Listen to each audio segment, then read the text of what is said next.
ధర్మంలో అంటరానితనం నిజంగా ఉందా? ఆధునిక ఆసుపత్రులు లేని ఆ రోజుల్లో బిడ్డ పుట్టగానే బొడ్డు తాడును ఎవరు కత్తిరించేవారు? తండ్రి చేతుల్లోకి తీసుకోకముందే ఆ పసికందును మొదట స్పృశించేది ఎవరు?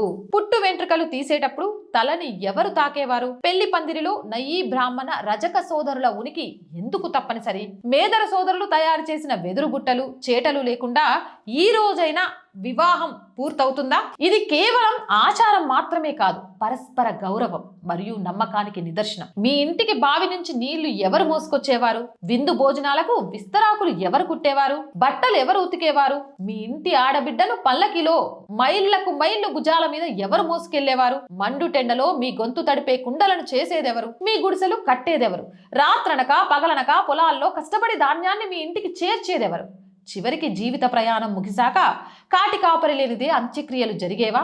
అంటే పుట్టుక నుంచి చావు వరకు ప్రతి దశలోనూ ప్రతి ఆచారంలోని అన్ని వర్గాలు ఒకరిపై ఒకరు ఆధారపడి ఒకరినొకరు తాకుతూ గౌరవించుకుంటూ బతికారు.